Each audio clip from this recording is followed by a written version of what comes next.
43. Les cas particuliers pour le permis d'études. A. Changement d'établissement d'enseignement ou de programme d'études au sein du même établissement. L'étudiant international qui entreprend des études postsecondaires au Canada est autorisé à changer d'établissement d'enseignement ou de programme d'études au sein du même établissement, dans la mesure où les conditions que lui impose son permis d'études lui permettent de le faire.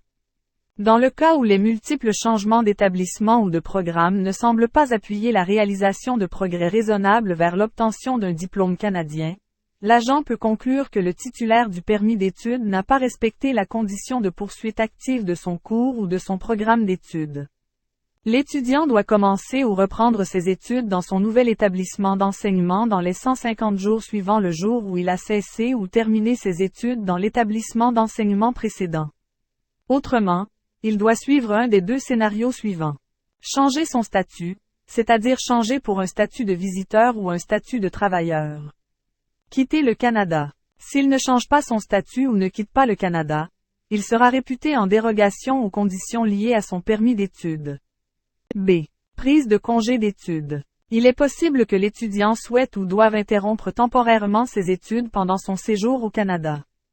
Lorsqu'il s'agit d'évaluer si l'étudiant poursuit activement ses études, tout congé d'un programme d'études au Canada ne doit pas dépasser 150 jours à compter de la date de début du congé, et le congé doit avoir été autorisé par l'EED.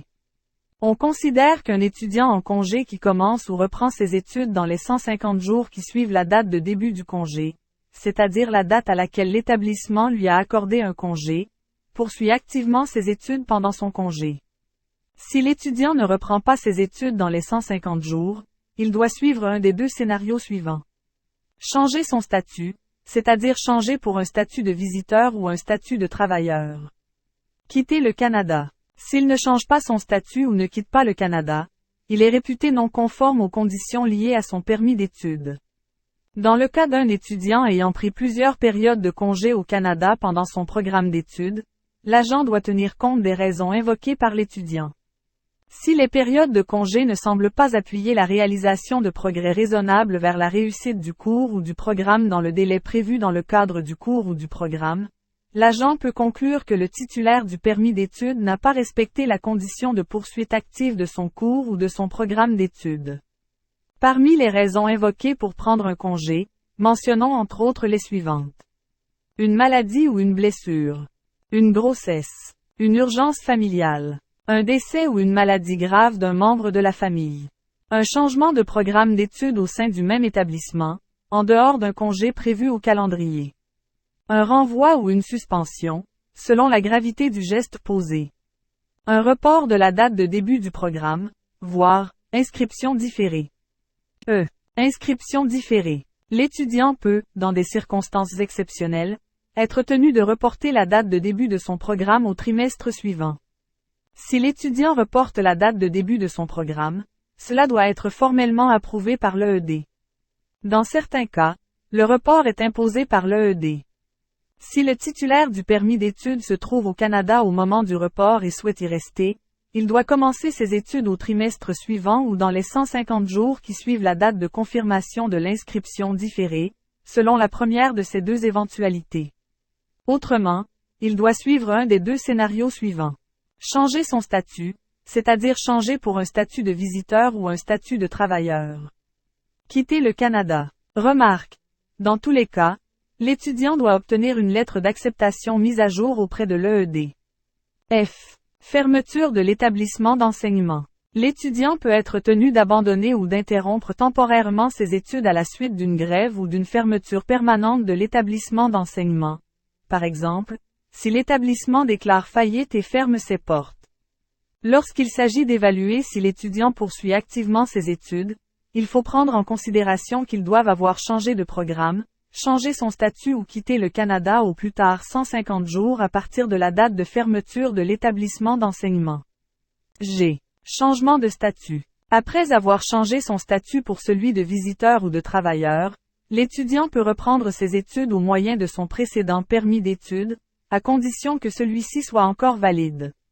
Si son permis d'études expire au moment de reprendre ses études, L'étudiant doit demander de prolonger son permis d'études au Canada en soumettant une demande de modification des conditions de séjour ou de prorogation du séjour au Canada à titre d'étudiant avant la date d'expiration. Le titulaire d'un permis d'études peut poursuivre ses études en respectant les mêmes conditions que celles qui étaient liées à son permis d'études précédent s'il a demandé de prolonger son séjour au Canada à titre d'étudiant. Toutefois, s'il a demandé de prolonger son séjour à titre de visiteur ou de travailleur, il ne peut pas poursuivre ses études après l'expiration de son permis d'études. Remarque. Lorsqu'un étudiant change d'établissement postsecondaire, il devrait immédiatement mettre à jour le numéro de son EED dans Mon compte. L'étudiant qui change de programme d'études au sein d'un même EED n'est pas tenu d'en informer IRCC. Époux ou conjoint de fait d'étudiant à temps plein, C42. L'étudiant à temps plein qui prend un congé d'études de plus de 150 jours doit suivre un des deux scénarios suivants. Changer son statut, c'est-à-dire changer pour un statut de visiteur ou un statut de travailleur. Quitter le Canada. Si l'époux ou le conjoint de fait d'un étudiant à temps plein a obtenu un permis de travail en vertu du code de dispense C42 avant que l'étudiant change de statut, pour celui de visiteur ou de travailleur, le permis de travail, C42, de l'époux ou du conjoint de fait demeure valide jusqu'à ce qu'il expire ou devienne non valide. Enfant d'un étudiant à temps plein. L'étudiant à temps plein qui prend un congé d'études de plus de 150 jours doit suivre un des deux scénarios suivants.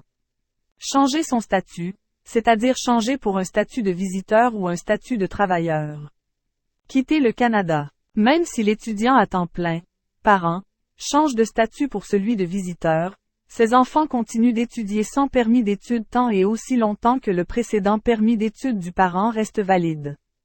Dans le cas d'un parent qui détient une fiche du visiteur valide à la suite d'un congé d'études ayant dépassé la période de 150 jours et dont le permis d'études a expiré, les enfants doivent demander leur propre permis d'études au Canada, puisque leur parent n'est plus autorisé à travailler ou à étudier au Canada, conformément au paragraphe 30, 2, de la Loi sur l'immigration et la protection des réfugiés, LIPR.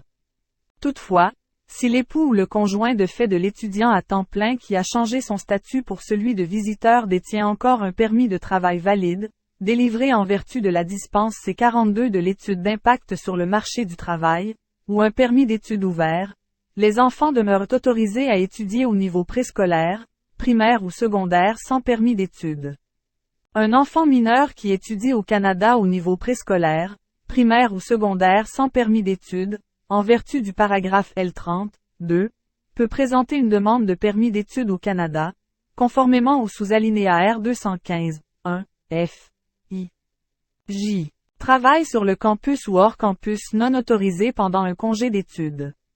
Pendant tout congé d'études, y compris en cas de fermeture de l'établissement d'enseignement, le titulaire d'un permis d'études n'est pas autorisé à travailler sur le campus ou hors campus, puisqu'il n'est pas considéré comme un étudiant à temps plein, qu'il n'est pas en période de congé prévue au calendrier, et qu'il ne satisfait donc pas aux exigences prévues aux alinéas R186F ou V.